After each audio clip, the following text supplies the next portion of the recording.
பெருமாள் கோயில்ல சக்கரத்தாழ்வாருக்கு எப்போதும் ஒரு தனி சன்னதி இருக்கு. அது உங்களுக்கு எல்லாம் தெரியும். அவரோட பின் பக்கத்துல கண்ணாடி வழியா பார்க்கும்போது யோக நரசிம்மரும் காட்சி தருவாரு. அது ஏன்? எனக்குமே தெரியாது. ஆ சீரியஸ்லி எனக்குமே தெரியாது. நான் வந்து சக்கரத்தாழ்வார் ஒரு ஆழ்வார்கள்ல ஒருத்தர் போல அப்படின்னு தான் நெனச்சிட்டு இருந்தேன். சரி ஏன் இவர் பின்னாடி எப்பவுமே நரசிம்மர் இருக்காரு அப்படின்னு சொல்லிட்டு இந்த தடவ அந்த சந்தேகத்த ஒரு ஐயர்கிட்ட கேட்டேன். அவர் சொன்ன விளக்கம் இதோ. முதல்ல சக்கரத்தாழ்வார் யார் தெரியுங்களா? ராமாவதாரத்துல அவருடைய உடன் பிறந்த தம்பிகள்ல ஒருத்தர் தான் பரதன். அவர் தான் சக்கரத்தாழ்வாரா அவதாரம் எடுத்திருக்கிறாரு. பெருமாள் கையில நெறைய ஆயுதங்கள் இருந்தாலும், சங்கும், சுதர்சன சக்கரமும் ரொம்ப ரொம்ப முக்கியமானவை.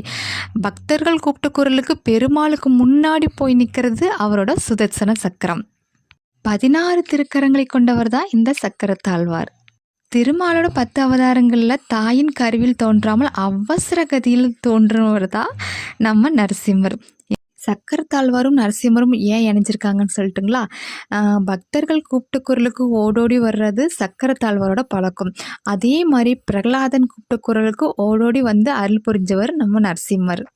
2 பேருமே உடனே ஓடி வந்து பக்தர்களோட குறை தீர்ப்பவர்கள் 2 பேருமே அப்படிங்கிறது ஐதீகமாம். அதனால தான் 2 பேருமே இணைஞ்சிருக்காங்க. சக்கரத்தாழ்வாரை நம்பி வழிபட்டால் சங்கடங்கள் நீங்கி வாழ்வில் சகல நன்மைகளும் உண்டாகுமாம். அதே மாதிரி தான் நாளை என்பது நரசிம்மரிடத்தில் கிடையவே கிடையாது. கூப்பிட்ட குரலுக்கு ஓடோடி வந்து காக்கக்கூடிய தெய்வம் அவர். எனவே இவங்க 2 பேர்த்தையும் ஒரு சேர வணங்கி அருள் பெறுவது ரொம்ப சிறப்புன்னு சொல்லி முடிச்சாரு.